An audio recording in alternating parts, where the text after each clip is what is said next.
Good evening, everybody. My name's Andy Sandlin. I'm with Read the Bible, Change Your Life. Today is Wednesday, October 16th, 2019, episode 24 of Read the Bible, Change Your Life, where I'm just here to encourage you to read the Bible every day, spend time with God, and I also encourage you to do the 40-day mental cleanse, which I'm doing right now. It means no TV, no radio, no news, and you're just spending time with God, reading the Bible, and praying. I recommend reading through the New Testament in those 40 days, 7 chapters a day only.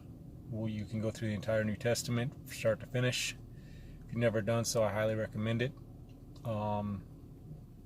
It's about 30 minutes of listening on the Bible app a day and 45 minutes of reading the Bible itself.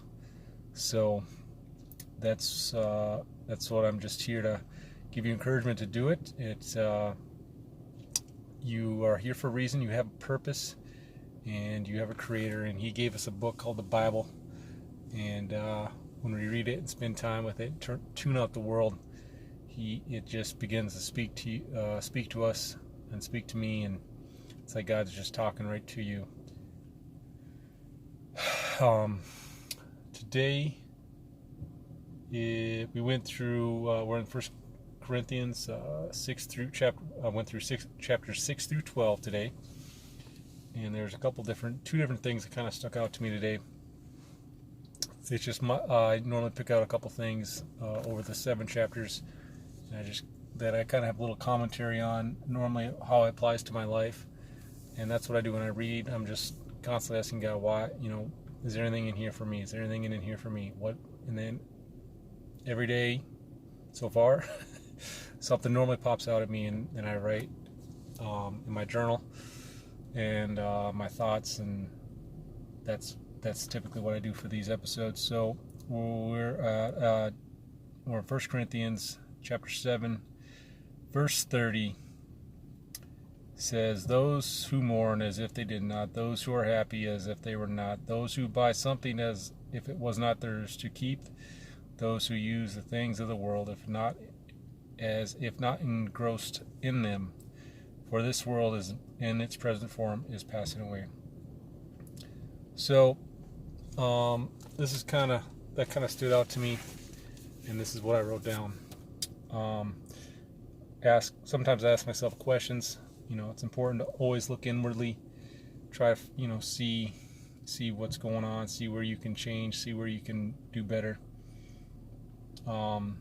So this is what I wrote: is having worldly possessions bad?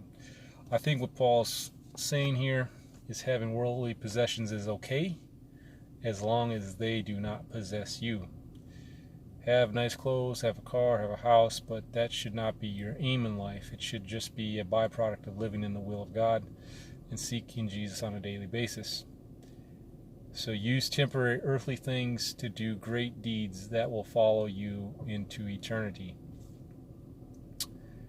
And this other verse that I like kind of says this over again, how your deeds follow you, and that's out of Revelation 14:13. And I heard a voice. This is the Apostle Apostle John wrote the book of Revelation. And I heard a voice from heaven saying, "Write, blessed are the dead who will die in the Lord from now on. Yes, says the Spirit, so that they may rest from their labors, for their deeds will follow with them." So it's just a constant reminder of, these earthly things, these earthly,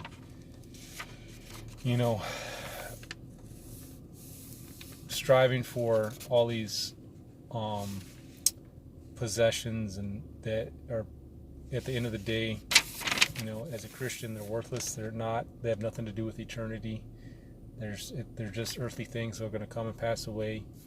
Our deeds follow us. And so it's important to focus on that. It's not bad to have nice things. I'm not saying that.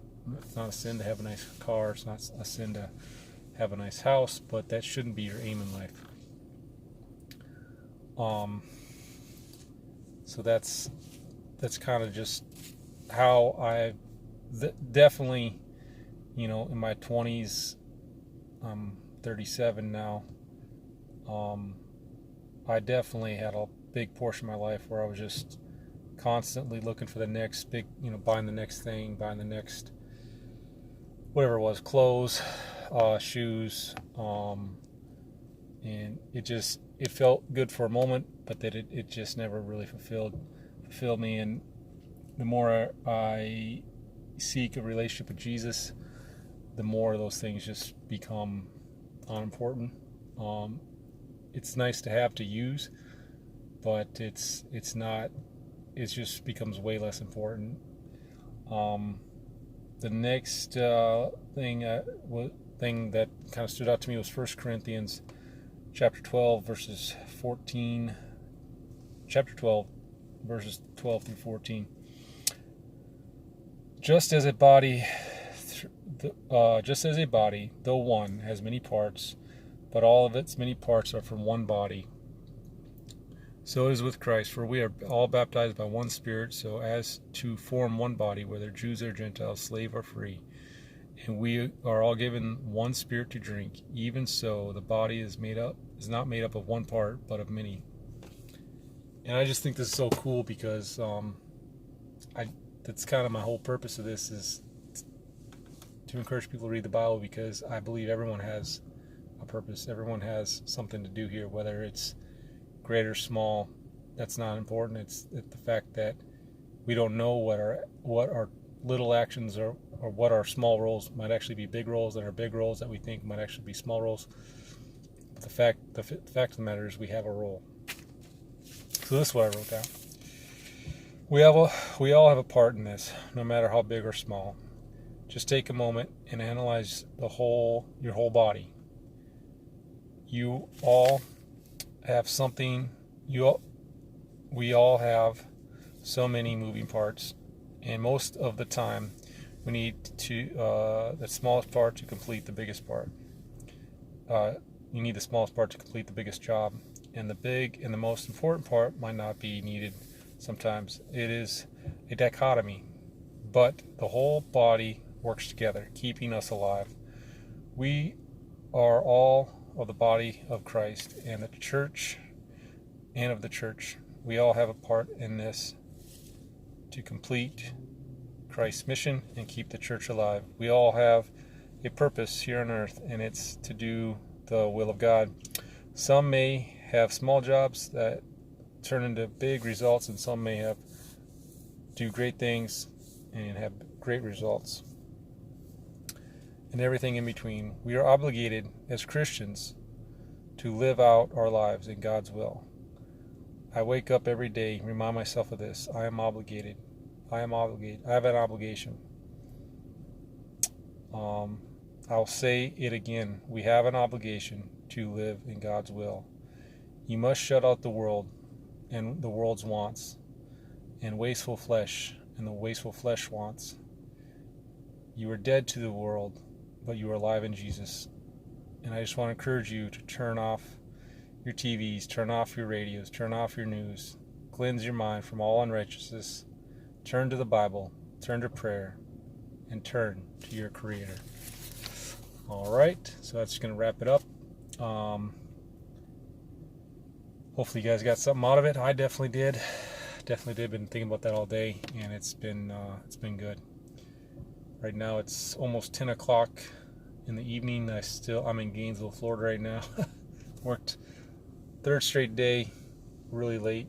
I don't even know how it happened. I got about a 2-hour drive home, but looking forward to just some peace and quiet. Don't need to think about work. Don't need to think about getting everything done. I can just sit back and relax and enjoy the ride. So hopefully you guys got something out of today's episode, and tomorrow we will finish off 1 Corinthians and get into 2 Corinthians. So hopefully we will see you tomorrow. All right, good night, everybody.